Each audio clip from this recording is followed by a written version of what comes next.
internationally in Trey Jones, who puts so much pressure on your team on both ends of the floor. Syracuse in the home whites, and Duke with some special jerseys tonight. On the road looking to pull the win over the Orange. And Duke wearing their brotherhood uniforms for this game. Only the second time they've worn them this season, and maybe the last time they'll wear them this season. But I can tell you right now, they're a hit on the shelves. Around the perimeter, Jordan Goldwire along with Trey Jones and Cassius Stanley. Carey inside. Matthew Hurt getting the start as well, the terrific freshman.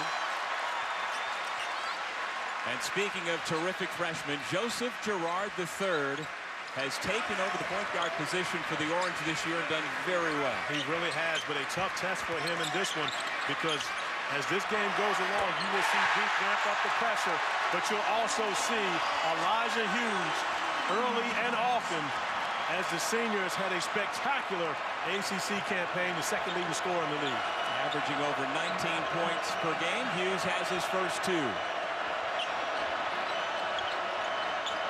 Jones feeds Hurt, who draws the double team. Back out to the terrific sophomore Jones. He finds Stanley, who missed the open 3. Bounce pass, Marek Dolezaj, and Hurt is called on the reach-in.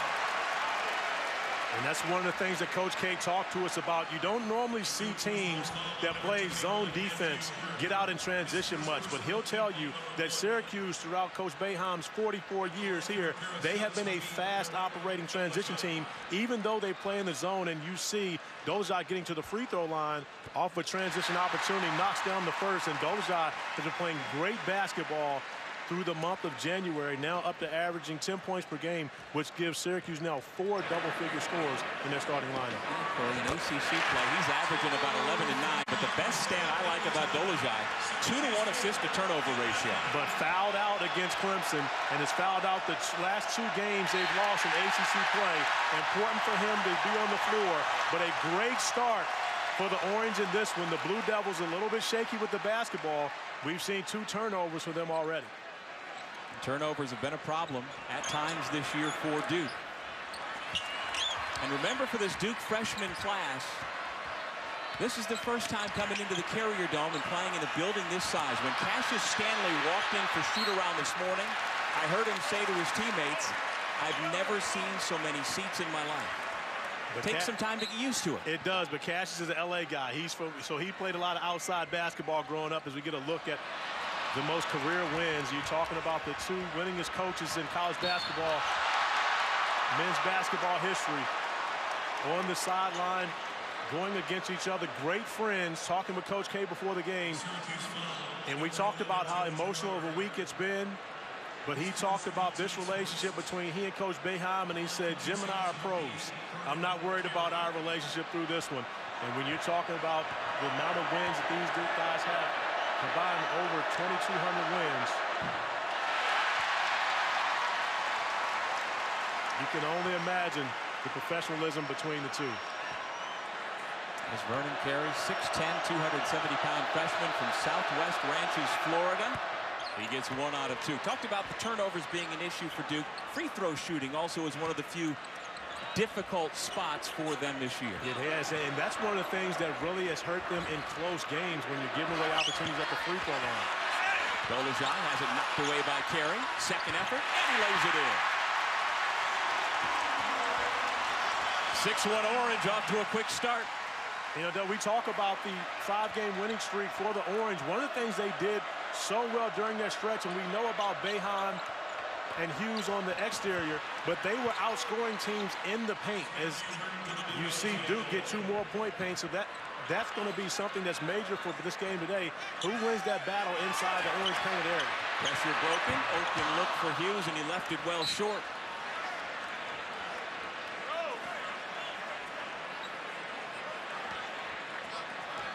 As mentioned, the Orange facing the 9th-ranked team in the country. Of course, the loss in the non-conference to Stephen F. Austin. And then the injury to Wendell Moore Jr., the outstanding freshman who's missed the last 6 games, coincided with the back-to-back losses in conference play. It did, but, you know, Wendell Moore Jr. back in the lineup here. Coach K told us that he will play tonight.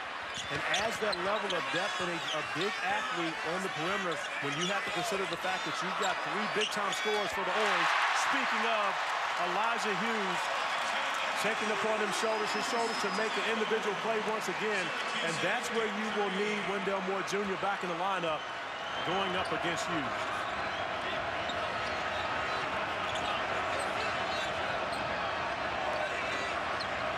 In they go to Carey. Blocking foul. They say Hughes was late in getting there, and so he picks up his first personal. Well, Elijah Hughes on the offensive end of the floor has gotten off to a great start for the Orange, and recognizing he has a mismatch against Matthew Hurt, the one dribble step back in the corner, and Hughes has really become that guy. One of the questions we asked during the preseason was, could Elijah Hughes do what Tyus Battle did a year ago? Could he be that guy that at times is just going to make an individual play when everything breaks down in the offense with Jim Boeheim? And to this point, especially in the month of January, Elijah Hughes has done just that. And it's not just his scoring. Also his rebounding and his ability to facilitate, as we see Wendell Moore Jr. checking back into the game for the first time in close to a month.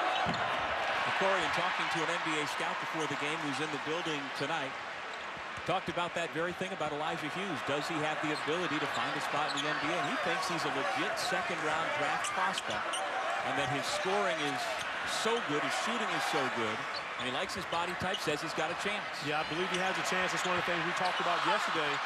When you can shoot the basketball, you have a chance in today's NBA. And Elijah Hughes at about 6'6", very good athlete. And I could see him as a guy that has a chance to go make a roster. You know, he may have to go the long route. I don't think he'll be a lottery pick and pretty much handing an opportunity. But Elijah Hughes, who's worked tremendously hard here at Syracuse to become the level of player that he is, I don't see any problem with him putting in the work to find his way into the league. Gerard working on Hurt, and he draws a trip to the free throw line. And a smart play by the freshman. I'm not going to keep calling him Joseph Girard. I'm just going to go JG3 as he goes a beautiful move getting into the paint. The pump fake gets Matthew Hurt up in the air, and more importantly picks up the foul on Hurt. And sending this guy to the free throw line, you may as well just put 2 in the book. Go the other direction. 52 for 55, now 53 for 56 on the year. He had been leading the ACC in percentage, but he has fallen just below the threshold of 2.5 attempts per game. And so if he gets himself to the line 4 or 5 times here today, he's likely to move back into the top spot. Oh, wow. Assuming he makes his free throws.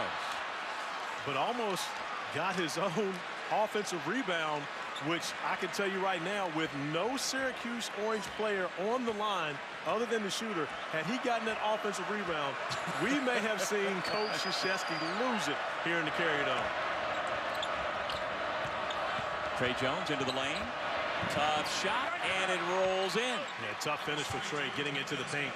And that's one of the areas where if you can attack Syracuse inside that zone, it is a very vulnerable position because they have the opportunity to throw it up for a lob for Vernon Carey, as well as the guards getting in the paint and scoring. Trey Jones makes a lot of good decisions. Hughes with the bucket. I mean, he's the guy who makes it go for Duke. He is the guy that makes it go for Duke. And when you think about the 3 losses, those are games where he hasn't had his best assist to turnover ratio, but one of the things that we've talked with them about earlier today, he's also much more of a scorer this season than he's been in the past. So his assist to turnover ratio isn't going to be as high, but still up there among the best. Matthew Hurt already picking up fouls, and Elijah Hughes getting it done on the offensive end of the floor, making individual plays and taking it upon his shoulders. He has 6 points. The Blue Devils have 6 points. The difference is Hughes 3 for 4 already from the field. Corey, you mentioned earlier how it's not just the scoring of Elijah Hughes. He also averages over 5 rebounds and over 4 assists per game. He does. And, Doug, when you look at his numbers, believe it or not, even though January has been the best month for the Orange, it hasn't been his best month. And so he's actually giving up some of the responsibility, and a lot of that has to do with the fact that JG3, Joseph Girard III, has stepped in as the point guard and really given them another score on the offensive end of the floor.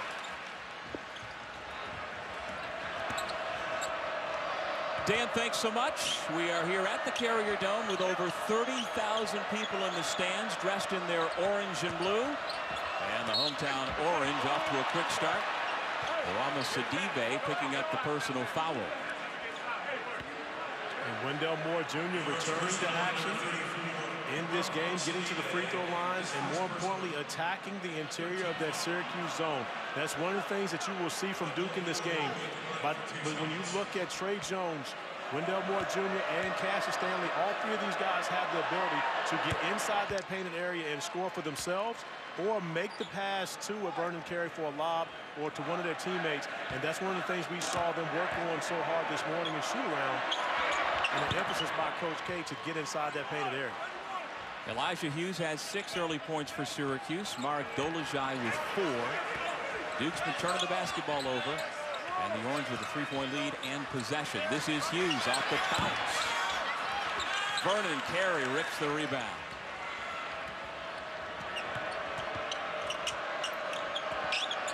Here's Wendell Moore lobbing underneath. Jack White draws a double team. Kick it back out front. Moore. Travel. Turnover number 4.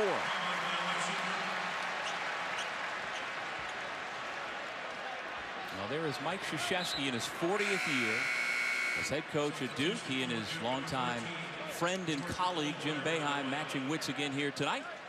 The top 2 winners in the history of Division I basketball. Talking with Coach K before the game about an emotional week, and he mentioned that he and Coach Boeheim were pros. And when you imagine the fact that these two guys have 89 years of head coach experience in college basketball combined, I don't think it gets any more professional than that. No. And now the 5th turnover for the Blue Devils as Jack White is trying to create space on the baseline. Or did they actually give Vernon Carey for that? That's actually going to be Vernon Carey, and we watched Duke earlier try to carve out their space on the backside of that zone to make the lob available for their guards.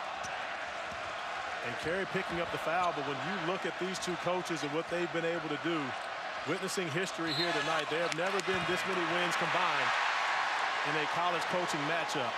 And every time they get together, we're going to witness history again. And of course, the first 5 years for Coach K were spent at West Point at his alma mater. He has been in place at Duke for 4 decades now. And of course, Coach Boeheim, from the time he got here from Lyons, New York, really hasn't left. Going on 60 years. Ball loose. Javin DeLaurier on the floor. One of the 3 tri-captains for Duke. The possession arrow belongs to Syracuse.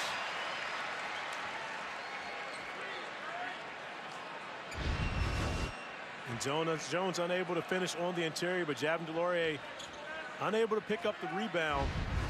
But by getting the possession arrow to switch back to Duke, and it also allowed the Blue Devils to set up their full court pressure. We talked about Wendell Moore Jr. getting back into the lineup and taking on that challenge of guarding Elijah Hughes, who's gotten off to a great start already. Dolezaj is fouled by DeLaurier.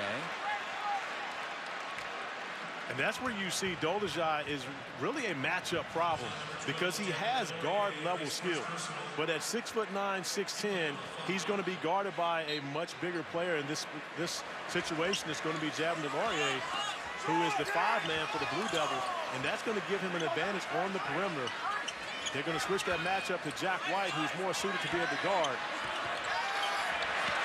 Another nice dish.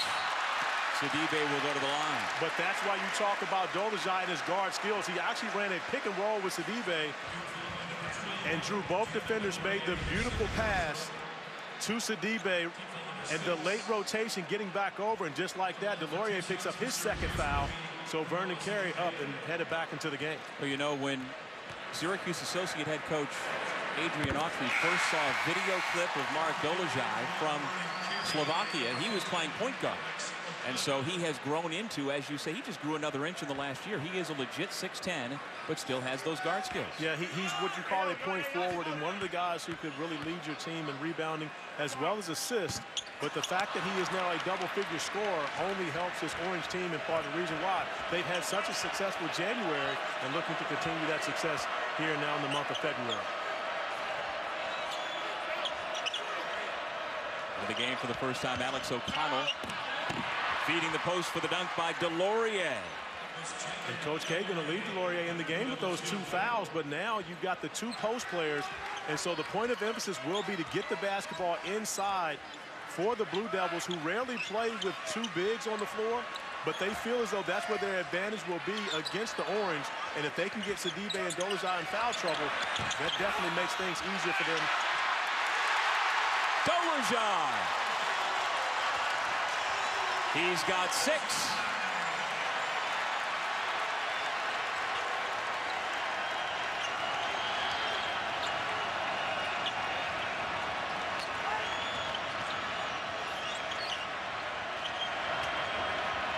O'Connell's pass deflected away. Duke keeps. Down the lane goes Carey, and he missed it. Delorier again on the offensive glass. And the Blue Devils keep possession. O'Connell, tough shot.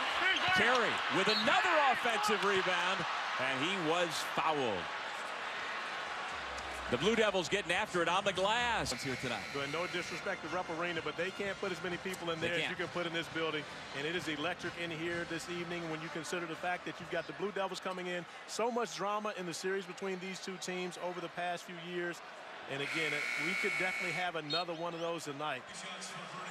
As you see, the largest crowds in college basketball carried on history. The top 3 involve the Blue Devils. I don't think we're on that level tonight. I'm not sure, but you know, you look over your right shoulder, Corey, and over your left shoulder. It's more than 31 or 32, I think. We're going to be closer than they projected that. It's still going to be very difficult getting out of here after the game. And as I mentioned, is now Howard Washington's into the game at the point for Syracuse. Kentucky and Syracuse have been battling for the last 20-plus years for season average attendance. But as you mentioned, Rupp Arena can't come anywhere near the capacity of what we have here in the Dome. And you see the Blue Devils defensively now getting further and further out, pressuring on the perimeter. And that's really where this Duke team is built. They have so much versatility in the way they can defend. They can go big, they can go small. Regardless as to what you need defensively, they're getting it done. O'Connell, who had his career-high 20 points in a previous game here at the Dome, misses from 3.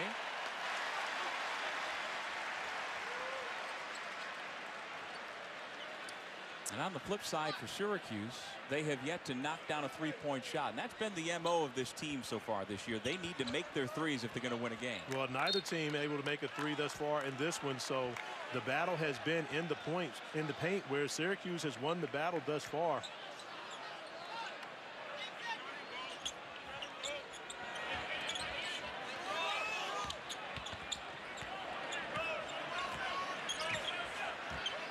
Actually 35% of the year for the Orange.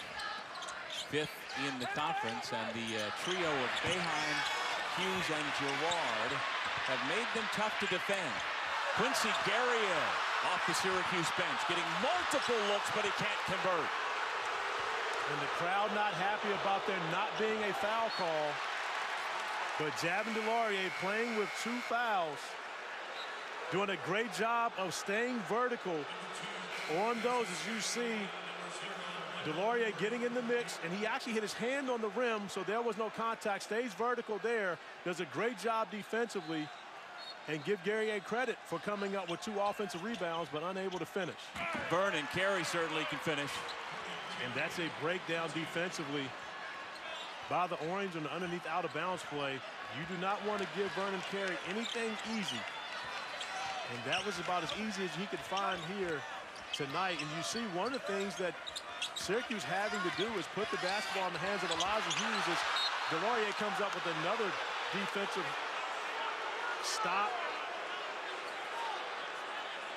And Syracuse falling asleep under the basket as Elijah Hughes vacates the area where you have to keep a body on Vernon Carey, giving Carey the easy finish. Buddy Boeheim for 3.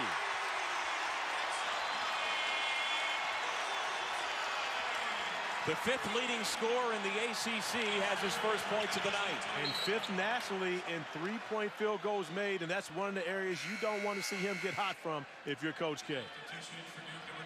The ACC and Big 12 highlight our Big Monday doubleheader on ESPN and the ESPN app.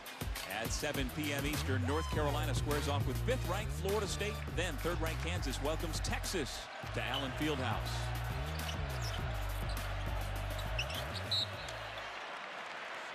Kick basketball. Shot clock reset to 20. Coach Boeheim's Orange have led from the start so far tonight. Come in with a league record of 6-4, but Syracuse has won 5 out of 6. Looking to bounce back from a loss Tuesday at Clemson.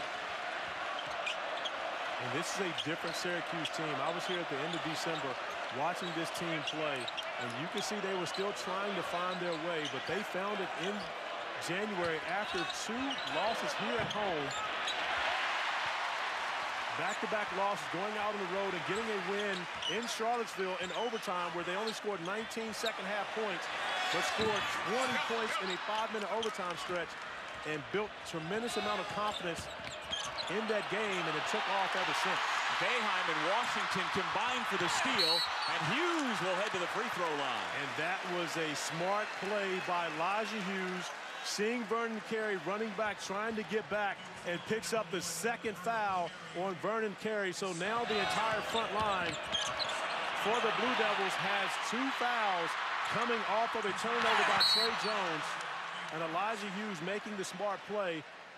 Regardless of the free throws, Carey now has 2, Delorier has 2, Matthew Hurt has 2. So everyone on the front line that's in the rotation for Coach K with 2 fouls. Which, Corey, leads me to a conversation we had with Coach K this morning about the fact that, well, they may not have the 3 lottery picks like they did last year, but this team has far more depth. You've got 4, 5, 6 guys who will be drafted, and then you've got guys like Delorier and White who are 4-year seniors. But the problem comes, Doug, when against the zone, their main point of emphasis was to get the basketball inside, because this is not a great 3-point shooting Duke team, and they don't want to settle for 3s. They want to be able to attack the paint. But Cassius Stanley does the exact thing that Coach K wants, and they're going to have to do it differently. Instead of throwing the ball inside to Vernon Carey, the guards are going to have to attack and go to the mid-range, scoring over the top of Syracuse defense. Now, Duke leads the ACC in points per game, but it's been tough to score so far tonight against the Syracuse zone. Dolezaj's pass knocked away. He was asking for a kick to be called. Moore finds Jones for 3. Got it! Welcome back, Wendell Moore Jr. We saw the return of Cole Anthony for North Carolina. Wendell Moore Jr., I won't say just as important, but he's close to the success of the Blue Devils when you get him back into the lineup. You're talking about the depth on the perimeter, his ability to handle the basketball, make plays for himself and others, and to the pin. Boeheim misfires, and the Blue Devils have it. Now, Wendell Moore Jr. was born to be a Duke Blue Devil. He grew up in Charlotte rooting for Duke. He patterns his game after the great Grant Hill. And he is extremely versatile as a freshman for this team. Dolezaj with the blocking foul. And Wendell Moore Jr. making his return and making plays for the Blue Devils, getting out in transition. The nice find, Trey Jones, 3 ball, corner pocket. The grandson on our team, his nickname's Mamba, because he met him in Beijing, and he would go to my granddaughters and hi princess and kiss their hand. And you know, we have a picture of my grandson Quinn with Kobe with a gold medal and Gigi as he all together. We've been, my wife and my daughters have been sharing pictures. You know, Mickey had an unbelievable relationship with Kobe. So yeah, it's been bad. You know, it's been bad. And we keep all 9 of the victims of last Sunday's helicopter crash in our minds and in our thoughts and in our prayers. Coach K, as he referenced, coached Kobe along with Jim Boeheim as his assistant coach to a pair of gold medals in 2008 and 2012 at the Olympics. And my partner, Corey Alexander, you were a first-round NBA draft pick in 1995. Kobe Bryant was a first-round pick the following year. Over the course of the next decade, You guys faced off a number of times as we take a look at some of the Team USA photographs. I'm sorry for your loss, Corey, and what are your thoughts and remembrances now 6 days later about your time knowing Kobe Bryant? Well, honestly, for me, Doug, it's been, I haven't watched TV much since last Sunday. Haven't talked to many people. Stayed away from most of my group chats, et cetera, simply because I didn't want to see any more tributes. I didn't want to see, you know, any more fake news and details of the accident. You know, it's one of those things where I've awakened every morning since Sunday, and the first thing that comes to mind is just real. And it becomes more and more reality each and every day. Listening to Coach K talk about Kobe and his grandkids, the last time I talked to Kobe was in the spring of 2005, and I was playing with the Charlotte Bobcats. And I walk out on the court, and I'd been out of the NBA pretty much for the previous 3 years. And from the other end of the floor, Kobe says, "CA, where the hell you been?" And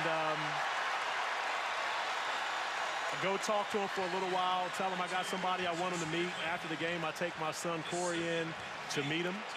And he was great with Corey, spent a lot of time talking to him, having fun with him. And my son became a Kobe Bryant fan because of that, not because he was the best player in the game from 2004 to 2012, whenever it was, but because of that.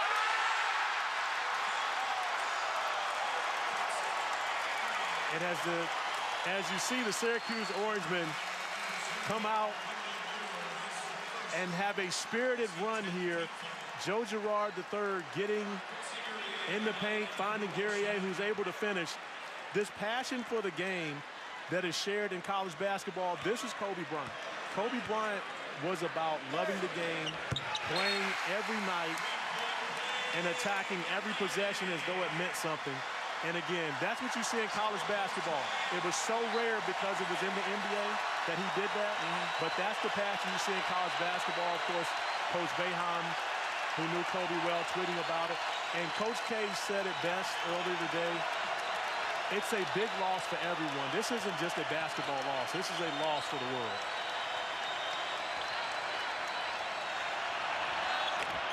Quieting the crowd, Wendell Moore Jr.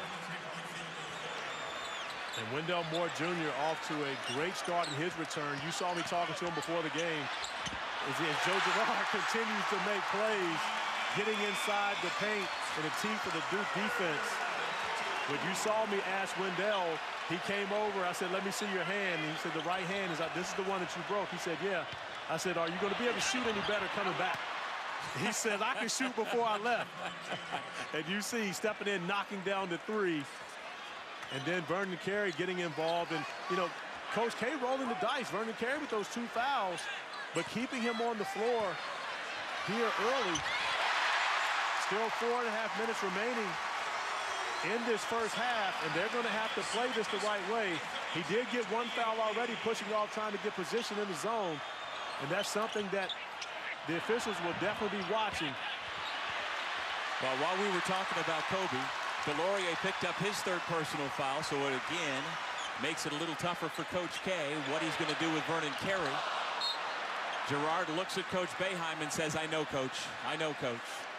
He's good for 1 or 2 of those again. That's what we've been told. Tonight at 3:30 a.m. Eastern, 12:30 a.m. Pacific on ESPN and the ESPN app, we'll have the Australian Open Men's Championship match between number 5 Dominic Thiem and number 2 Novak Djokovic. Trying to get the timeout is Syracuse, but Marek Dolezaj did not get the call. So it's a held ball, possession arrow, Duke. And we've seen these 2 teams. Of course, this game means so much. And this is the 2nd or 3rd time we've seen that scrum on the floor. It was Javin DeLaurier earlier trying to call the timeout that he didn't get. This time it's Marek Dolezaj, and the possession will go back to the Blue Devils. And Duke has had a difficult time getting the basketball inside the Syracuse zone. The zone has been very active, especially on the baseline. Hurt took his eye off it. Girard was the last to touch.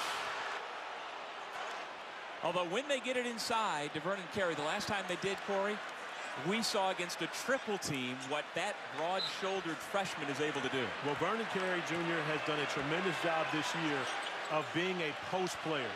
When he was in high school, Doug, he floated on the perimeter a lot, and he's a young man that can shoot the ball very well, can put it on the floor well, and make plays. Speaking of making plays, Elijah Hughes has made plays all evening long. Alex O'Connell will think twice about the next time he tries to shoot over Elijah Hughes. And we mentioned Alex O'Connell had a big game here.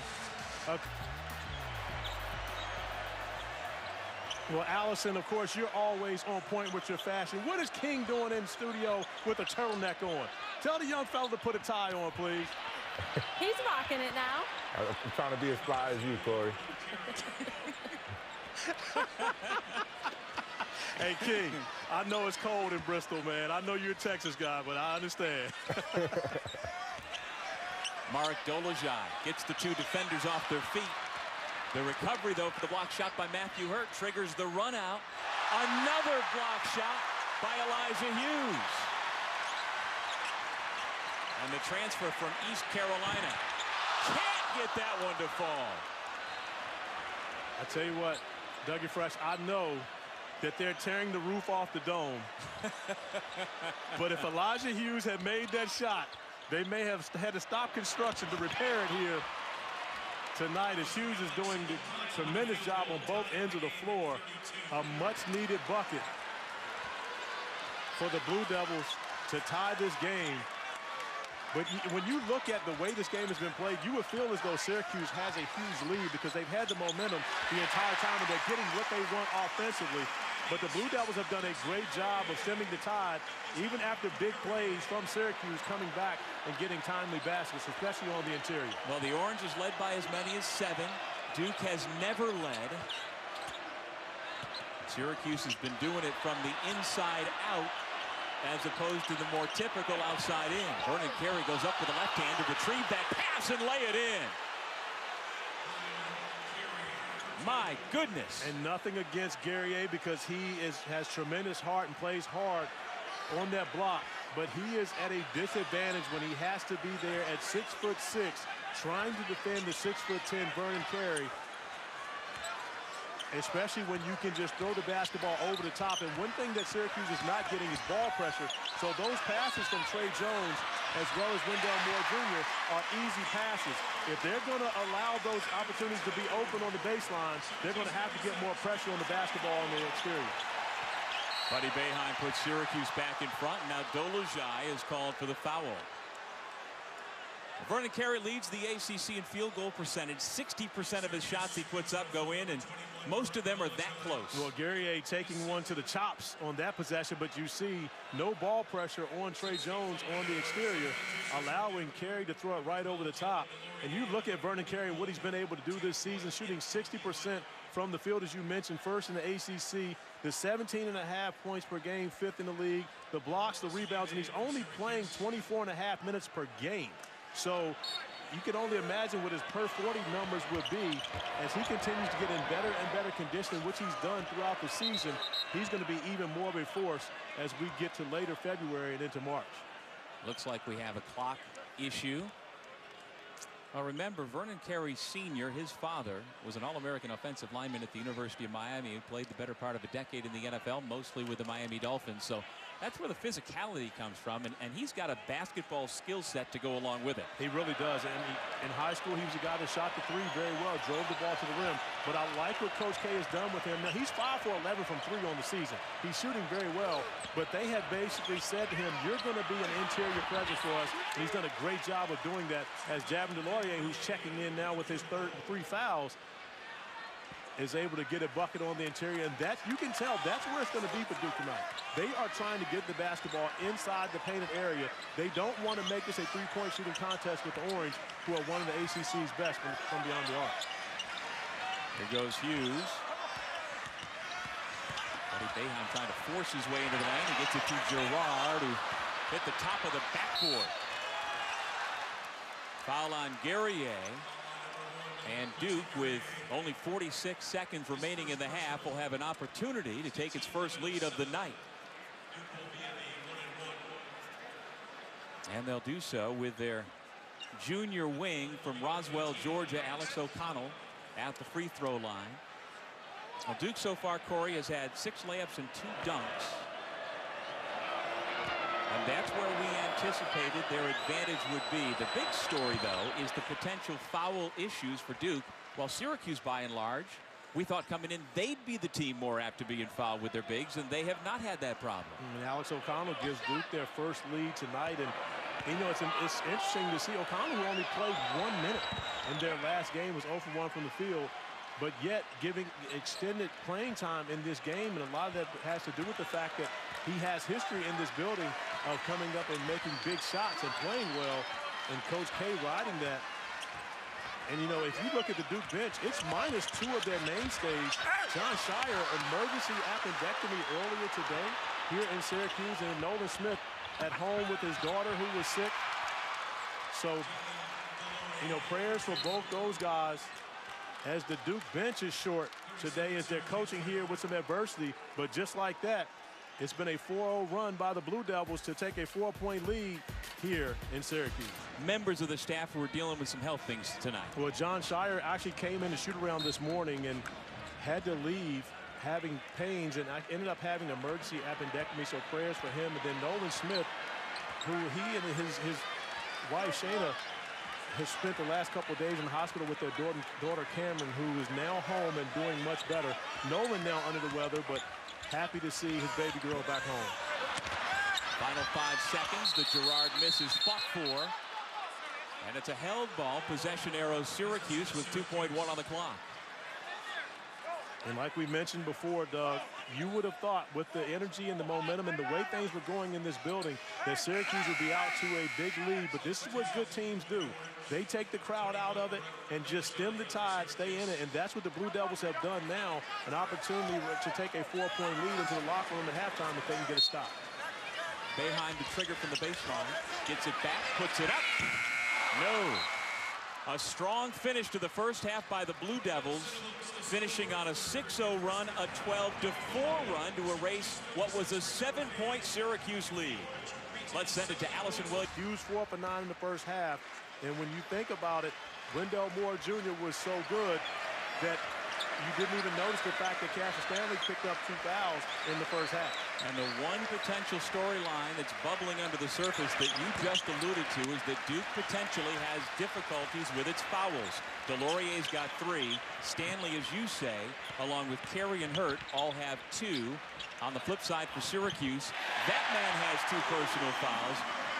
Merrick Dolezaj and also Barama Sidibe has 2, and that's it. And Dolezaj now with 12 points has been great on the interior in this game and with his passing as Cassius Stanley steps up and announces his return to the game here in the second half with the big 3. Young man from Los Angeles. His mom Tanya competed in track and field at UCLA. She was a Pac-10 champion heptathlete long jumper. You can see where Cassius gets his ups from. So you're not going to give Jerome, his dad, any props on that one, huh? Got to defer to mom. Got to defer to mom.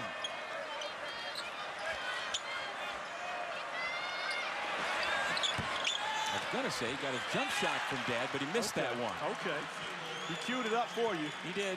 And Vernon Carey continues to dominate on the interior. Now 14 points for Vernon, where he has been spectacular. And that's one of the areas where Syracuse knew coming in they were going to have to find a way to defend him, not on Duke's first attempts, but on second opportunities where he's even more dangerous as Dolezaj picks up the 3rd foul and immediately looks to Coach Boeheim to get that patented stare that he's been doing for 44 years as we get a look at Vernon Carey boxing out Elijah Hughes, but smart enough not to bring it down and allow for the Orange to foul him. Keeps it in the air and is able to tip it up. And we see Carey once again over the top.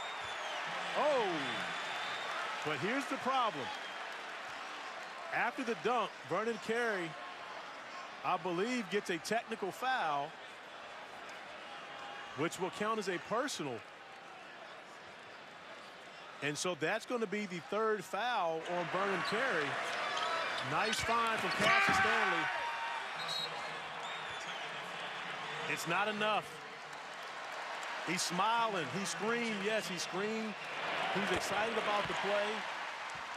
And again, I'm not questioning the official because it's what they're asked to call.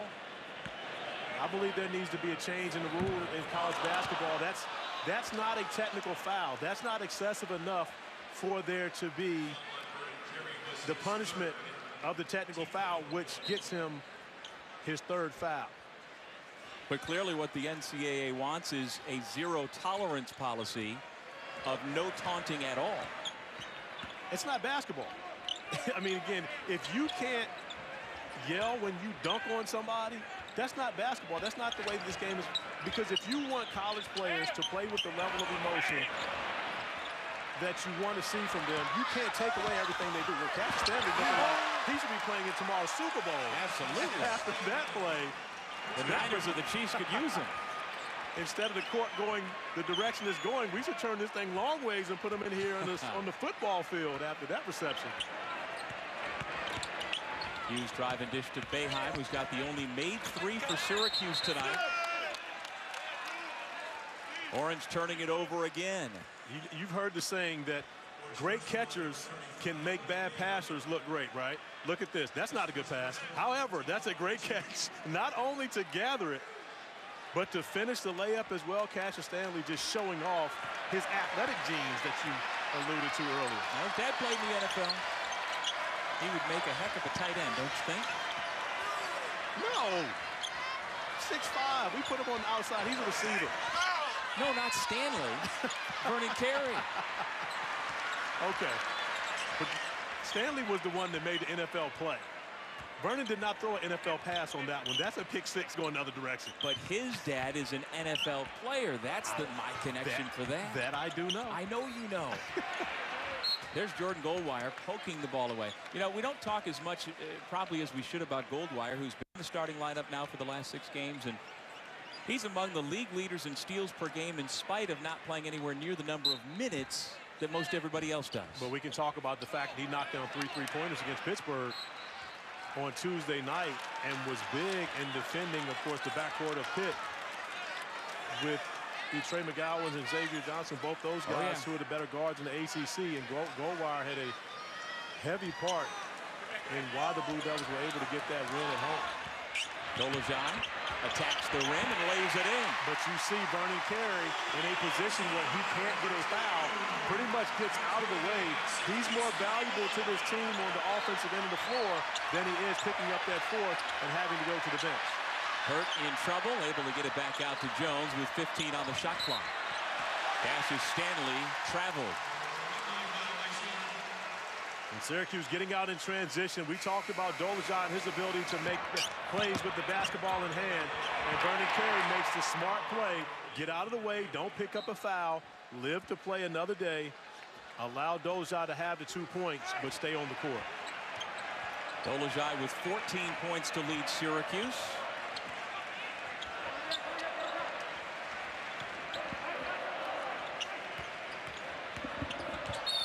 Boeheim is fouled by Moore. Well, Buddy Boeheim, when he got to Syracuse, came in as a prolific shooter, and he may wind up being the best shooter in program history. His teammates now told us last night, oh yeah, he's the best. I mean, he's better than Elijah Hughes. Elijah even acknowledged that. But where he has expanded his game this year, I think, has surprised most everybody. Maybe not his dad, as Dolezaj is slow to get up. Holding that left knee. 4th personal foul on Javin DeLaurier.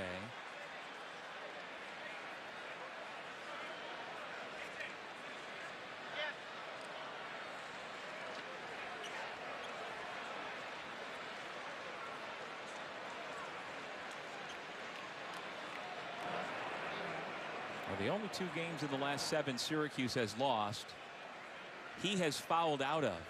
And that illustrates that Syracuse cannot really do without for any length of time without Dolezaj.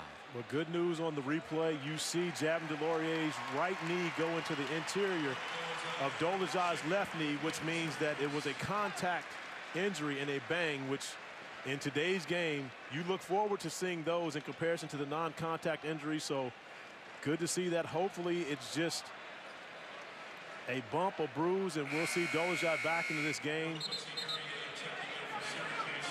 And we hope there's nothing more to that, as Sidibe will go to the free throw line and shoot the free throws for Dolezaj. And I believe the opposing coach gets to pick that. Is that correct, the way it is? Because I can't imagine that that would be the guy that Jim Boeheim would pick, although Sidibe steps up and knocks down the first one. 48%, no problem. No, absolutely. Well, Coach K's thinking the same thing right now. That means he has to be due for a miss, correct? Mathematically speaking, yes, and there you go. There's your UVA education coming into I'm a numbers guy, not an analytics guy, but I'm a numbers guy. 4 minutes in, this crowd of over 30,000 again starting to make some noise. The Orange led throughout most of the first half. Duke's been in command here in the second. Gerard poked it away to Boeheim. And Gerard is fouled by Trey Jones. That'll take us to break, with the Blue Devils ranked 9th in the nation, up on ABC and the ESPN app. ABC, that is. ABC. I'm not touching that. Foul off the ball. Well, the video we saw of Zion at Duke last year, that was in the ACC tournament when he had come back from the injury. Duke last year took 2 out of 3 from Syracuse during the regular season. The Orange one down at Cameron, as we see Dolezaj come back in after suffering an injury. And then here at the Dome, in front of over 35,000 last year, Duke came away with a win, even without Zion in the lineup. But then they won the rubber match in the ACC quarterfinals, which did not have Tyus Battle in the lineup. Traveling violation. And Tyus Battle, of course, was the hero with 35 points in Cameron Indoor earlier that year. Big game for him. He did not play in that ACC tournament matchup, but I love Tyus. I don't know if it would have mattered. Zion was on a mission that night, 13 for 13.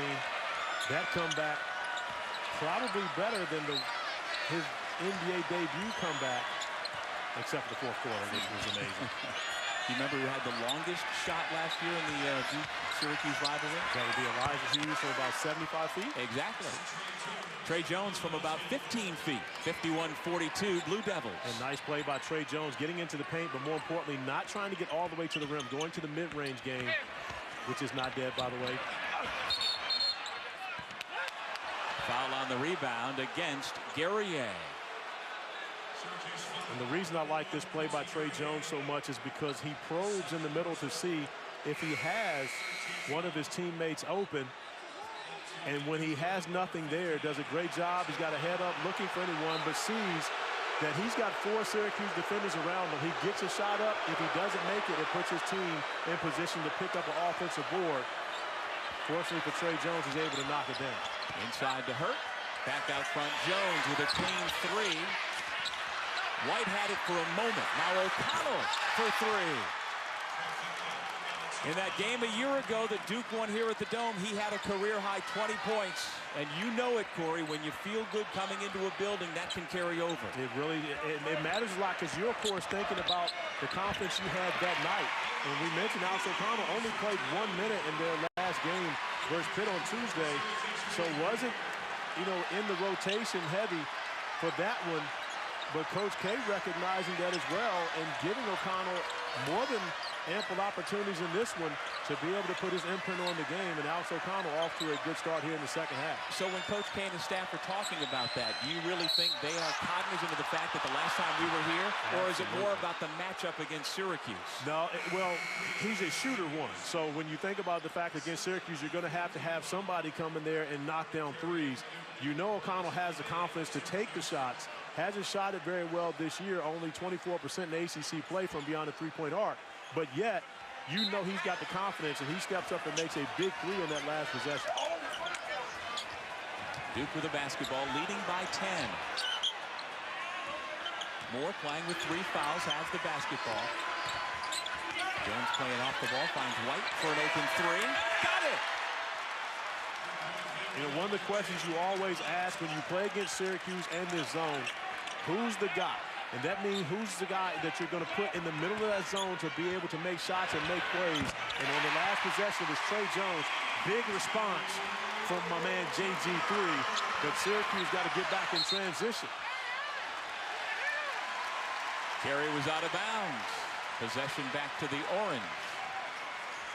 And another turnover for the Blue Devils, and they've struggled with 12 turnovers in this game. And that's been one of the areas when they've lost games that has hurt them, is turning the basketball over. In all 3 of their losses this season, they have a negative assist-to-turnover ratio. Off the Hughes miss. Another rebound for Vernon Carey. He's got 10 double-doubles now this year. Number 2 in the ACC to John Mooney. And congratulations, by the way, to the Notre Dame senior who joined the 1,000-point club earlier today. And what do you know? 28 points, double figures in rebounds. Oh, the rebounds, you can put that in the book. Once again. You start him at 10. And then everything he gets above 10 is basically what he has today, because he's getting 10 rebounds when he gets out of bed in the morning.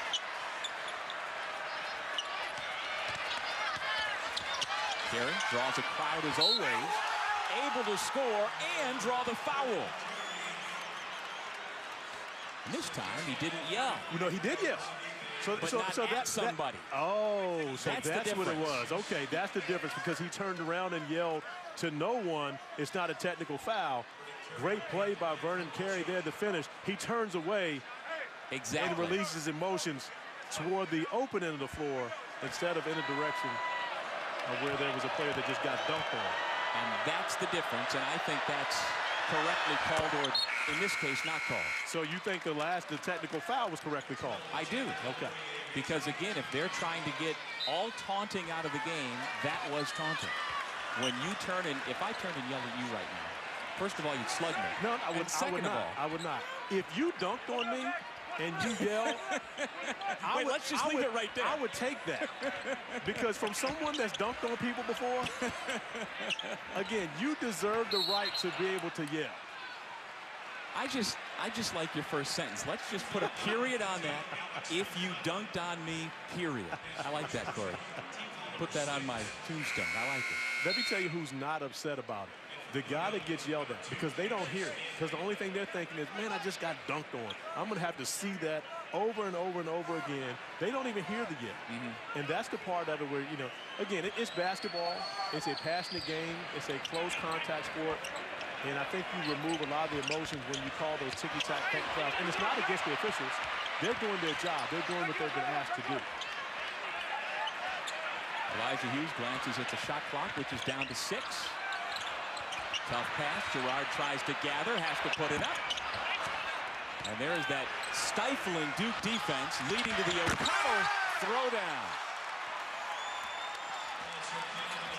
And you can see the confidence growing from Alex O'Connell after making that 3. And he's been involved in this one from the start.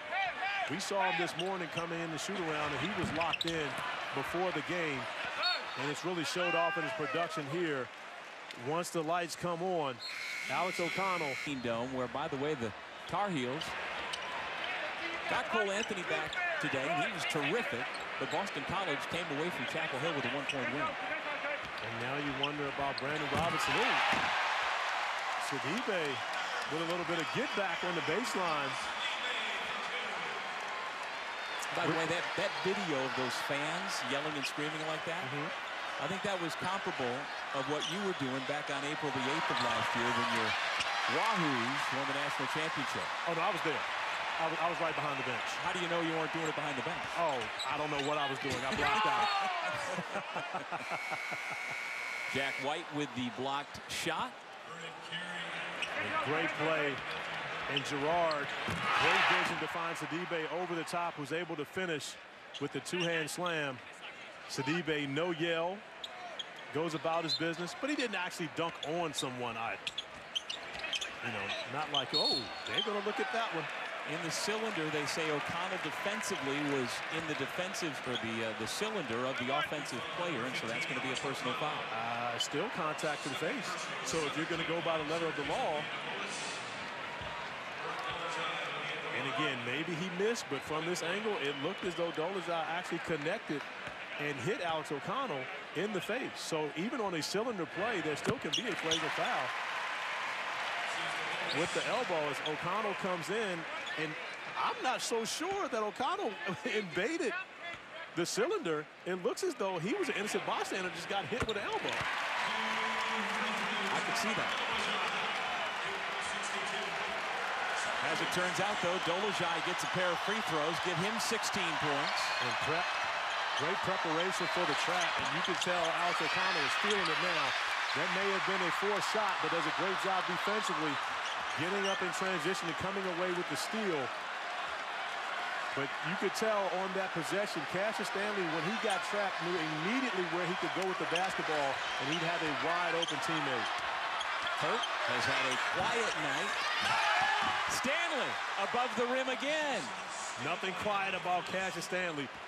Going up and showing off his athleticism once again, making explosive play in the second chance points. Gerard got Jones in the air, and he will shoot 2.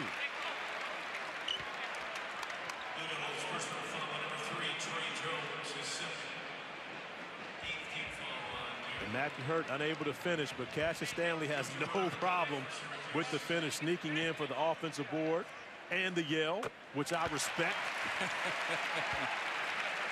Just directed away from an opponent, that's all. And I think that needs to be a rule as we evaluate college basketball moving forward.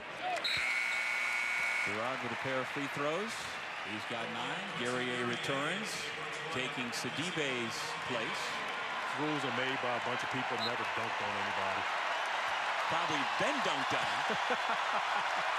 And that's why the rules in place. They don't want to get yelled at after they get dunked on. Jones, Stanley, and O'Connell around the perimeter. Trying to find Carey inside. They get it to him in the mid-post. Again, against 3 defenders, able to finish and draw the foul. And I can really appreciate the way that Coach K and his staff have coached Vernon Carey Jr. Because I can tell you, Doug, he was not this guy in high school. He was much more so on the perimeter. But you see right now, not 1, not 2, but 3 Syracuse defenders in the painted area trying to stop him, but no being denied. As Vernon Carey continues to become even more and more of a force in the ACC and on the national landscape. 8th game with 20 and 10, second by a major conference player. He is getting close to Marvin Bagley numbers. And Marvin Bagley numbers are really good. Great numbers, especially when you consider the fact that Marvin Bagley missed 5 to 6 games in a Duke uniform. But Vernon Carey putting on big-time performances, especially on the road. Talk about what he did at Michigan State. You know, in games away from Cameron Indoor where he has been spectacular. I'll ask you this. So if he had, you know, we're likely going back to getting rid of the one-and-done rule. So a player like him, top 10 ESPN 100, likely would bypass college and go straight to the NBA. His game has evolved so much this year. If he'd gone straight to pro basketball, he wouldn't have had this sort of development, would he? He wouldn't have had this sort of development, but the way that he played in high school, to be completely honest, is more so how he's going to play in the NBA. Sure. Because, you know, when you look at it, and a great example, as Alex O'Connell continues to stay hot, knocks down another shot, a great example for Vernon Carey Jr. is Karl Anthony Towns. You can remember that Karl Anthony Towns, when he was at Kentucky, rarely shot jump shots. John Calipari basically made him a post player. Well, right now, it's hard to get Karl Anthony Towns in the post. But yet, you saw that, and the reason he was the #1 pick is because of the way he played at Kentucky.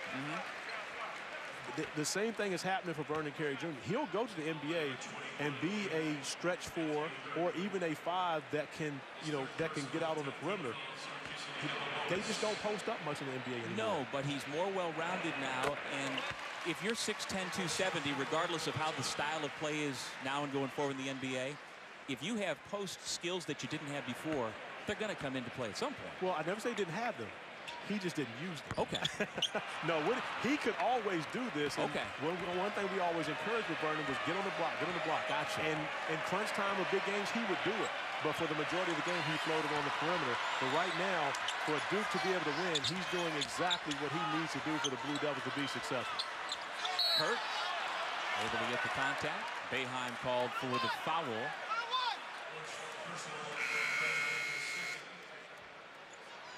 Again, Vernon Carey was number 6 in the ESPN 100 last year, behind only James Wiseman, Cole Anthony, Isaiah Stewart, Anthony Edwards, and R.J. Hampton. And he has played very much like a first-team All-ACC player and an All-American this year. And I think that number projected at the bottom is too low.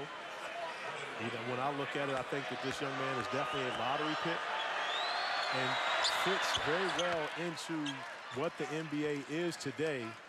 When you consider he has the ability to stretch the floor with the jump shot, he can put the ball on the floor, but also the ability to command respect on the post and even a double team.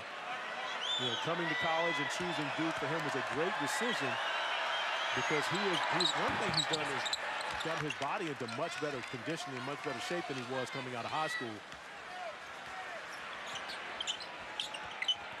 I see the Blue Devils, who, as we mentioned early, have struggled for the most part this year from the line, doing very well tonight. And it starts defensively. You look at what Syracuse has done beyond the three-point arc and give the Blue Devils credit. You know, that's a play where against a normal team, Joe Girard would get a look at a three, but Matthew Hurt does a great job getting out there, running him off the line. Well, earlier this week, he hit a couple of three-pointers from the Clemson paw. He was very nearly on the Syracuse block S for that one. Well, you know what you call that? Logo range. No matter what court you're on, you got to be able to shoot from the logo in today's game because it's so tight in the paint, especially for small guards. Joe Girard. This one won't rank with that, but we have been blessed with quite a crowd here tonight, Corey. We really have, and great energy in the building to start the game, but give the Blue Devils credit for coming in and doing the job. Once they settle down, of taking the crowd out of it. Now Syracuse trying to get them back in. And that's the way you do it. The steal, the three by Buddy Boeheim in transition, and now you set up the pressure. Broken with a long pass to O'Connell, and now he bounces it out of bounds, but we're going to get a foul call before. But that's what you want. Alex O'Connell, not a great ball handler, so if you can get a good trap on Trey Jones, get the ball out of his hands, and make someone else make a play, that's where you're winning if you're Syracuse. And the reason why, after these free throws, O'Connell will go sit down and you'll bring Wendell Moore Jr. back into the game. Coach K knows that very well. He needs his best ball handlers on the floor when Jim Boeheim goes to the press, which, you know, we've talked about. I wish he would do more often.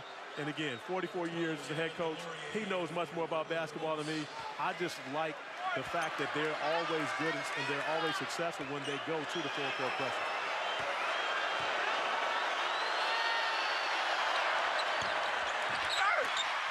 O'Connell missed the front end of a 1-and-1, but Sidibe was the last to touch, and so the Blue Devils keep the basketball.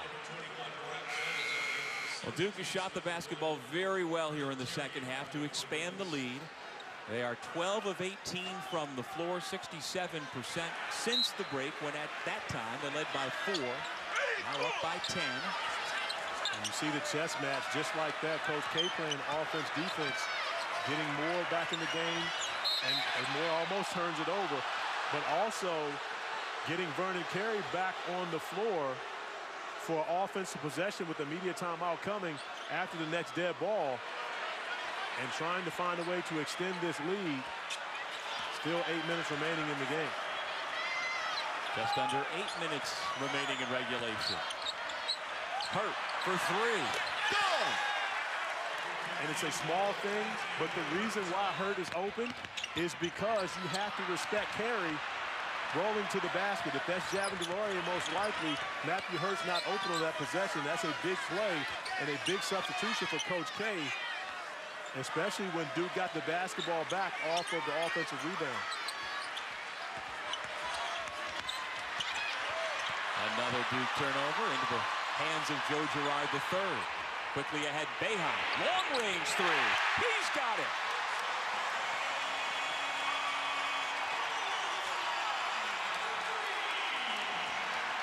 Back to a 10-point game. Pressure broken and handled nicely this time by Duke. But one of the things that you can't have if you're the Blue Devils, when you turn it over, when you get back, you've got to find Buddy Boeheim in transition. Hughes went for the steal. Guerrier the block shot. And then the foul on the second attempt. It's so loud in here that the players can't hear the whistles. Vernon Carey was fouled, but had no idea they kept playing, as these two teams have traded threes going into the break. The kick, Matthew Hurt knocking down the three ball, but not to be outdone. Hey, buddy, there he is, Buddy Boeheim. Give me threes, please. Here tonight, 8 for 11 from the field, 22 points, 13 rebounds, Mr. Double-Double in the ACC. He, along with Alex O'Connell, are the only double-figure scorers so far tonight for Duke, while Syracuse has 4 in doubles. Dolezaj 17, and then a dozen apiece for Hughes, Gerard, and Boeheim. But the difference is Duke has played 10 players, and everyone scored, and everyone's been involved on the defensive end of the floor. This is a Duke team that's not about their starting lineup, it's about their depth. And they play 10 guys on a regular basis, and which is one of the reasons that allows them to be able to be so aggressive on the perimeter defensively. Which, Corey, brings me back to something we talked about in the first half. You know, last year you had Zion, RJ, and Cam, 3 lottery picks. Is this team better equipped? 10-second violation. No, Trey Jones was pointing to Mike Stevens, asking for the timeout. He looked at the shot clock and pointed specifically to him and said, timeout, timeout. But it was not granted. And you see, no, it's not over and back, because both feet and the basketball have to go across half court. Right. Trey Jones having the conversation with Michael Stevens right now, and it was right in front of us, so I'm watching him point saying timeout, timeout, but Michael Stevens not awarding it, saying that he didn't hear that. So, but not a dead ball, not a live ball turnover for the Blue Devils, so it doesn't give Syracuse an opportunity in transition. Right, simply a 10-second backcourt violation. Hughes misfire. So I'll finish my thought. Is this team better equipped than last year's Duke team to make a deep run and get to Atlanta this year? Well, last year's team went to the Elite Eight. Yep. And you know what, in Durham, what that's called? what's that called in Durham? Not a good season. Well, when you consider everything that they went through last year, and they were playing with a heavy number of freshmen without the veteran presence to truly help them, you know, this team, I would say, has an opportunity, but I would also say that when you look at that Duke team last year in comparison to the other teams in college basketball, this Duke team is just as good or better than anyone nationally. Right. And that's why I think they have a chance to make a strong run in March, because they're so versatile in the way that they can defend. Their biggest issue is going to be how well they can shoot the basketball from 3, but they have capable shooters. The problem comes in with, do you want to keep firing a bunch of threes when you've got a guy like Vernon Carey on the interior that nobody has been able to stop at this point? Right, and don't get me wrong, last year's Duke team was great, and one of the great shows in college basketball history. I can't say that they were great. 1991-92, and I would say 2001, 2010, 2015 Duke teams have been great because they won national championships. Okay. So those teams were good. But that team last year was good, but they weren't great. Last year's team was better than good. No, they weren't. Oh, yeah. You know who was great last year? The University of Virginia, the national champions. Circles back to Charlottesville. They were great last year. My heavens. Moore, tough shot. Carey, who already has a career high in rebounds, now with 16, but he couldn't finish on the putback. And that's one of the things that the pressure does. It speeds you up. Although Wendell Moore is a very good ball handler. We almost had a highlight on that one. Nice move by Gerard. $1 million move, a 10-cent shot. Doesn't go down, doesn't mean anything. But when you see the pressure force Duke to take quick shots, that helps out Syracuse because they don't have to guard for as long.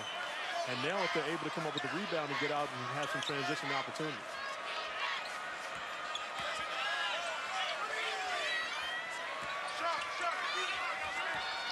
Shot clock down to 3. Carey turns, misses. Guerrier cleans the glass.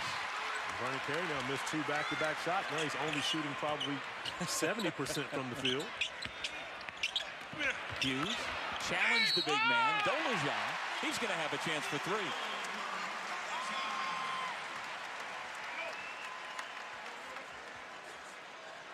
The ACC and Big 12 highlight our big Monday doubleheader on ESPN and the ESPN app. At 7 p.m. Eastern, North Carolina squares off with 5th-ranked Florida State And then third-ranked Kansas welcomes Texas to Fog Allen Fieldhouse. Some big games coming up in college basketball here soon. You think about North Carolina plays Florida State this week. Then the North Carolina-Duke matchup on Saturday. Right after that, Duke plays Florida State. Louisville, of course, continues to pace the ACC with the best record in the league right now. Offensive foul, Cassius Stanley. Yeah, Louisville with a nice win today to stay alone atop the standings. And so a lot of big games, and this is really where ACC basketball starts to heat up. We're now in the second half of ACC play as we see the push off there. Getting the basketball back is Buddy Boeheim. And that's very un-Buddy-like to not draw iron. Guerrier is going to pick up the personal foul.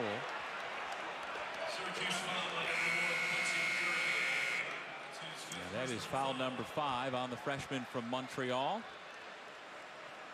But I like what he's done here tonight. Guerrier's been very good on both ends of the floor, attacking, the offensive rebounding, and has given Syracuse a strong presence on the interior.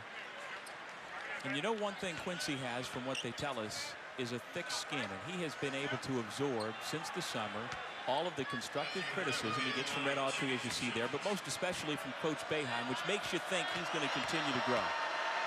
You definitely can see that, and he's one of those guys that you look at coming in and doing a great job, you know, playing along that back line with his energy, his effort, his ability to rebound, and he's strong.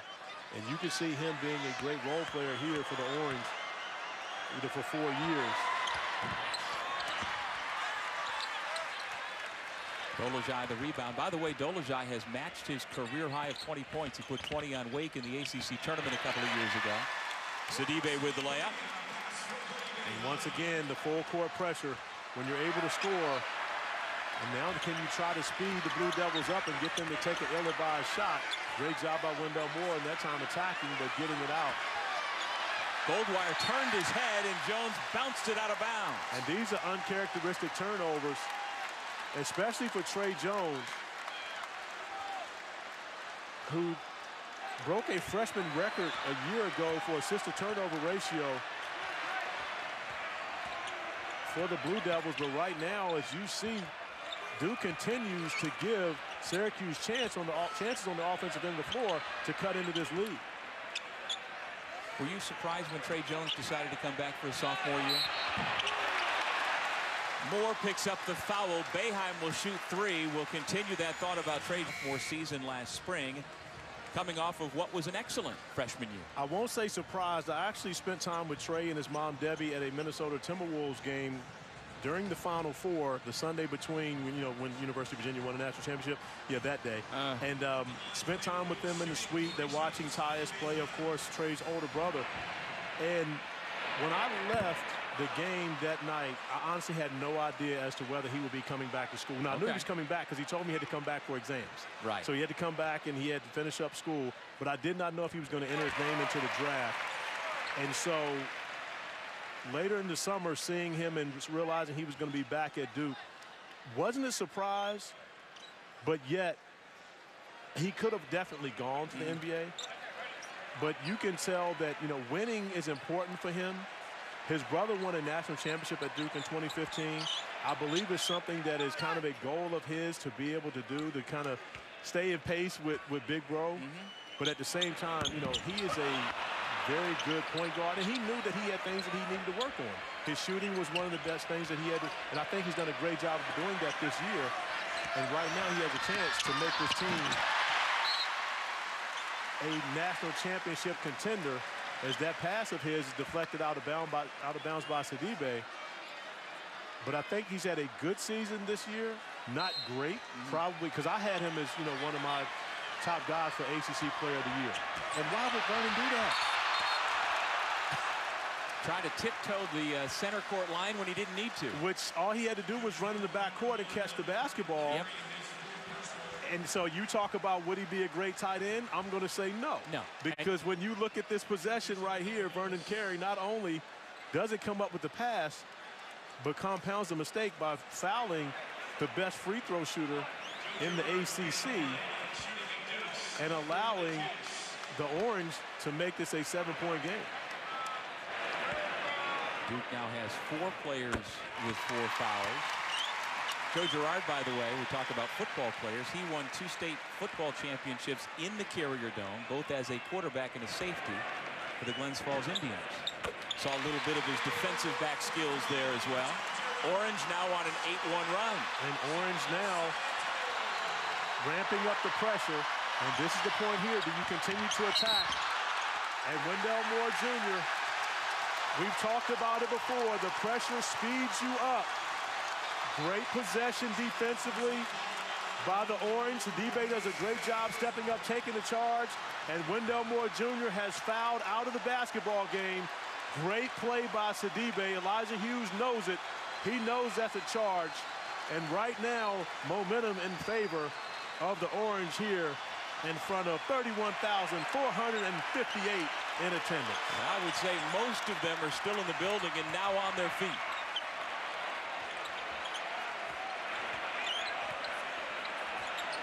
Hughes has been quiet in the second half. Crosses over Jones. I like this play by Hughes. You don't need a 3.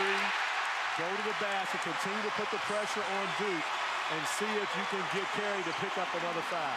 Goldwire ahead to Stanley.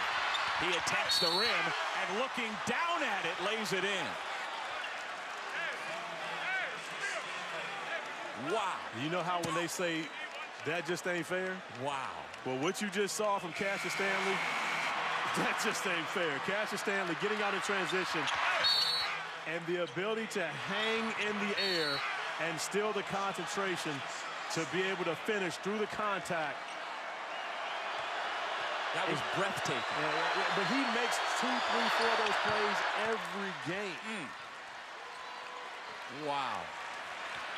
Freshman out of Sierra Canyon High School in Southern California with a dozen. Gets Duke back up by 8. Hughes going to work again at the other end. Girard.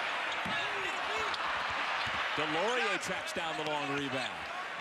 And the substitution to get Vernon Carey out on the defensive end of the floor. Javin Delorier back in the game. Double team split. Foul call. You know, people who watch Syracuse all year, they certainly have talked about and paid attention to the 2 guards who are playing defense together. Buddy Boeheim, the sophomore, Joe Girard, the freshman. They are connected. They played AAU ball together, and on every defensive possession, Corey, all year long, they high-five each other or low-five each other just to show that they are connected. How do you see them as the top of this Jim Boeheim zone and how effective they can be this year? Well, they don't have the size and the athleticism of what you're used to seeing at that zone, on top of the zone, when you think about Michael Carter-Williams and the Deion Waiters and the Scoop Jardines of the past. But what they have is the ability, and they're learning that anticipation allows them to come up with steals and be able to play at angles. But what they do that those other guys didn't do, they shoot the ball extremely well. So they give them a dimension on the offensive end of the floor that Jim Boeheim has not had in a very long time when you think about 2 guards that both shoot the basketball this well. Buddy Boeheim has set up. That'll allow Sidibe to go to the free throw line for 2. Sports Center coming up next after our game with Bucci and Anderson. A breakdown 76ers Celtics, plus our crew in Miami has the final preparations for Super Bowl 54 and inside this year's Pro Football Hall of Fame class.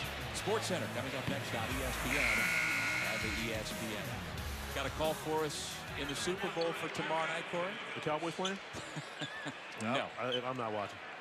That football season was over when Clemson lost to LSU. So nothing. Chiefs, Niners, you got nothing. I got nothing. Could care less. Cowboys aren't playing anymore.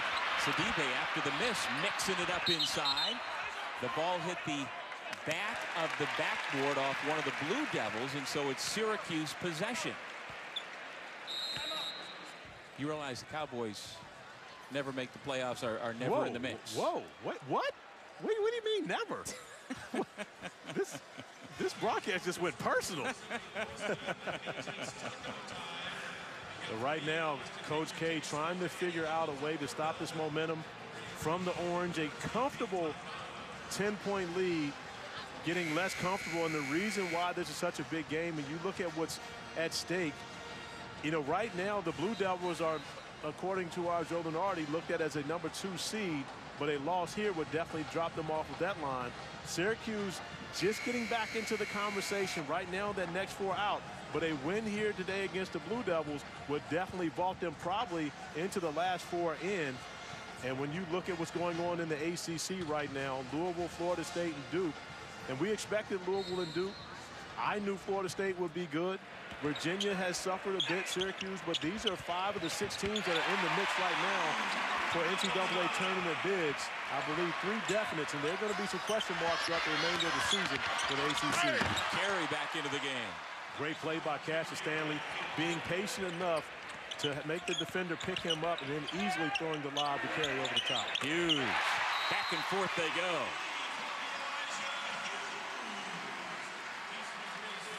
Most of the damage for Syracuse from beyond the three-point arc has happened in the last few minutes of this game. Elijah Hughes knocking one down off the Joe Girard penetration. But that's one of the things that Duke has done a great job of, is keeping Syracuse away from any clean looks along the three-point line. Buddy Boeheim's gotten loose for a couple here late in the second half. Elijah Hughes knocks one down. We saw Joe Girard knock down about a 30-footer. And right now, the Orange are going to need those three-point baskets if they have a chance of getting back into this one with 1:49 remaining. Joey Brackett's told us earlier today that if Syracuse were to win this game, it wouldn't put them into the field of 68 right now, but would put them right on the cut line and in great position going forward. Duke was trailing most of the first half here tonight, but they have played extremely well in the second, holding on to a 7-point lead. Duke took that first lead with 44 seconds remaining in the first. And right now, if I'm Syracuse, I foul Carey. Collision between Girard and Jones, and it's a blocking foul. And this is one of the areas where, for the Blue Devils, playing in close games, it can get difficult. They're not a great free throw shooting team. As you see Trey Jones catching the basketball, getting out. There's a great try by Girard, but he's not going to get the call on that one. No, I could see that. He's trying to get the travel, and he's had a better chance of getting that one than the offensive foul, but he also did fall as if he were going to try to pick up the charge. Delorier and White, 2 of the senior captains, back into the game. There's offense, defense right now for Coach K. Vernon Carey playing with those 4 fouls. So you want to make sure you maintain him for offense.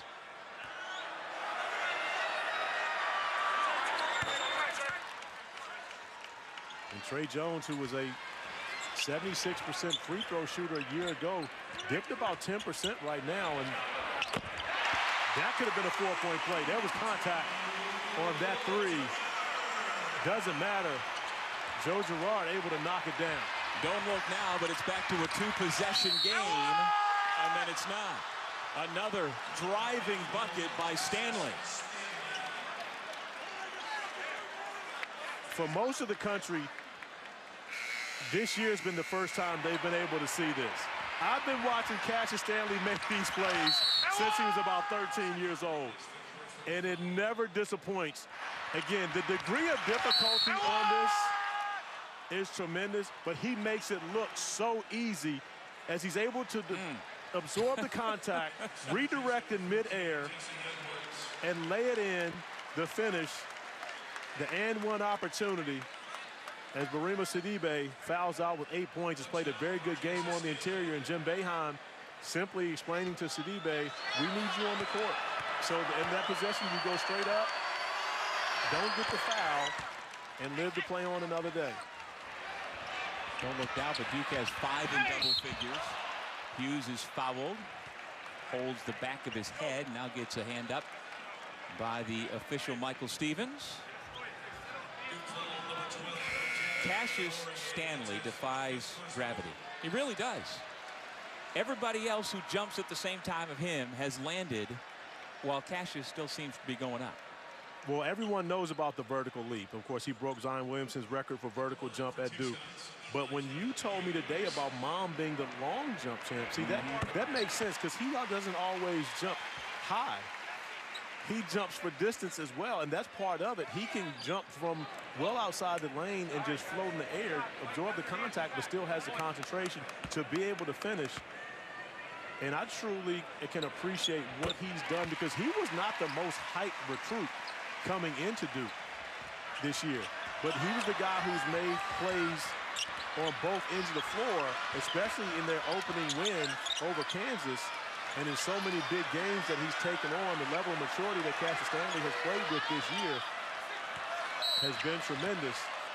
And he's been big here trying to help the Blue Devils get a tough win on the road, especially considering that this is the first of a 3-game road trip for the Blue Devils, stepping up and knocking down the three, making one acrobatic play after another. That one we'll see on SportsCenter. That's a possibility for SportsCenter. This should be on SportsCenter. We may have to have a Cassius Stanley SportsCenter top 10 by himself tonight. I'm all for that.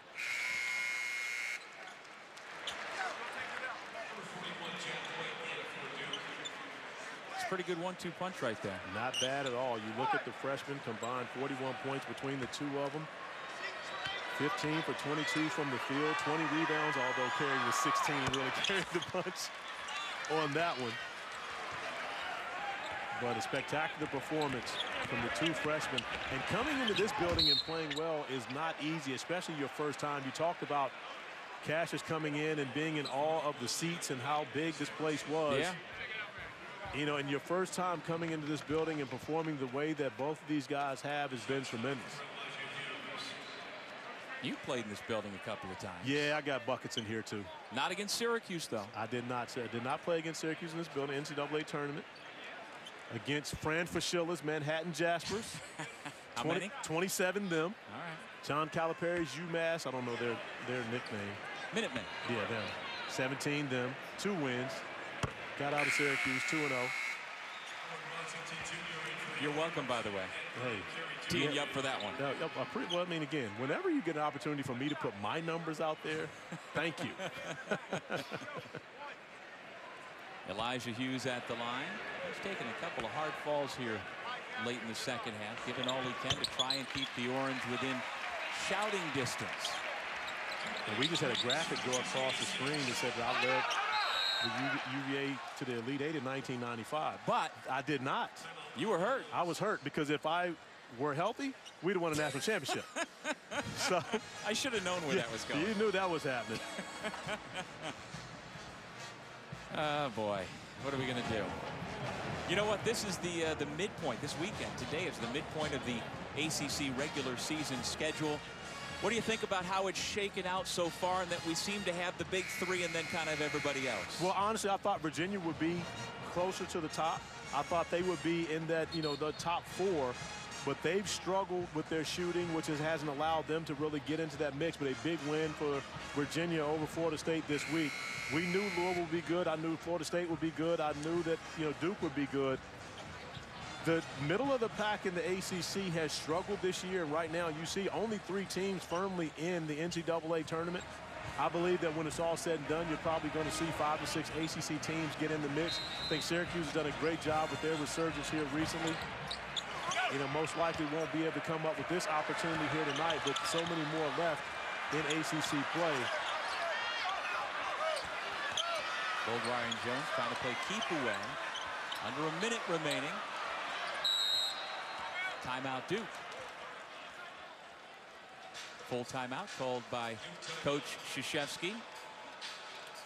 And then what's been an emotional week for Coach K. He had, of course, the loss of Kobe Bryant, as well as having to play against Jeff Capel on Tuesday, which produced a couple moments that he's not fond of. Having conversations with the Cameron Crazies on that game Tuesday.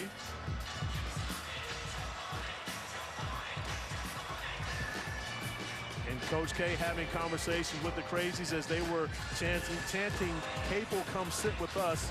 He made it clear to us he didn't know what they were saying. Yeah. He just heard them saying Capel, so made sure he went over to the Cameron Crazies to let them know Jeff Capel is one of us. Regardless of whether he's the coach at Pitt or not, he's one of us. He's part of the brotherhood at Duke. And, you know, but has since had a conversation with many of the students, the Cameron Crazies, and they've cleared the air between the two of them. And, of course, this game alone, Nolan Smith not here with the team. Special assistant to Coach K, director of basketball operations, not here with the team, at home with his daughter Cameron, who we are happy to be able to say is now home. So happy for he and his wife Shayna. Yep, she had been in the hospital fighting the virus. Getting her home. And of course John Shire here locally in the Syracuse hospital had an emergency appendectomy today. And right after we shook hands with him this morning, didn't seem like anything was wrong, and 5 minutes later we heard he had been taken to the hospital for what turned out to be an emergency appendectomy. Yeah, so I gotta say Shire got to be pretty tough on that one. Hurts me to say that about Shire. Great guy, man. Love John. Of course, my little brother Nolan.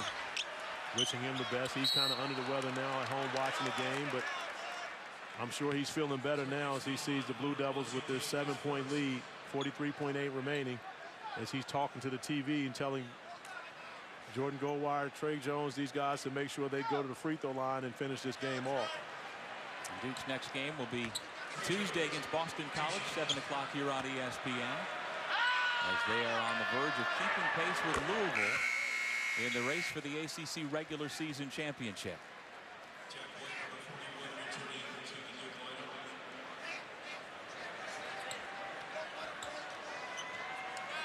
SportsCenter is going to follow us here in Syracuse once we get done with the final 43.8. I found interesting, yes, Coach K this morning about what's been his best of his 4 decades as head coach at Duke, and it seemed like you were thinking 90s, but he went with the modern day. Well, he didn't want to answer. He said, no, I'm not going to answer that, and then he answered it. Yep. But I'm thinking 90s, 2 national championships. But then when he mentions the 2010 through 2019, you got to say that's pretty good when you consider 2 national championships in 2010 and 2015. For him personally, 2 gold medals. Yep. You know, during that span in 2012 and 2016. So, you know, but he answered it without answering it because, of course, he's so loyal to each and every one of his players. Of course. He doesn't want to say that one era was better than the other. But I think the defining difference for him was the fact that in the 90s you kept a team together, and so you could win multiple conference and national championships largely with the same group, where nowadays he has won 2 national championships with 2 completely different groups. Very true. But those 2 teams that he won national championships with, even though there were 4 great freshmen on the 2015 team, there were a number of veterans that really helped them over the top. I think of Quinn Cook and Emil Jefferson. Those 2 guys were big components of that 2015 team. But then you go back to Nolan Smith, John Shire, and Kyle Singler on that 2010 team. Those guys were together for a while as well. That's true. You know, but he's had some superstars in this last decade. And congrats to my young fella, Jason Tatum, Brandon Ingram. 2 Blue Devils in the All-Star game. Of course, Kyrie Irving in 2011. So they got 25 guys in the NBA right now, with the Cavaliers just having signed Marquise Bolden. 25 former Blue Devils are in the league. Not bad. Pretty good. You know, that Coach K sticks around for a while. He might have a pretty good career in this. Now he's going to come away from Syracuse with a hard-fought victory over a game Syracuse team that came in as a 6-point underdog, led for all but 44 seconds of the first half, but ultimately the 9th-ranked Blue Devils were just better. Duke took care of business at the free throw line. Great balance across the board, and another 20-10 game for Vernon Carey Jr. to lead the way. Once again, our final score, 9th-ranked Duke 97, Syracuse 88. Coming up next on ESPN SportsCenter. Now let's send it to Bucci and Anderson for SportsCenter. Duke starting February.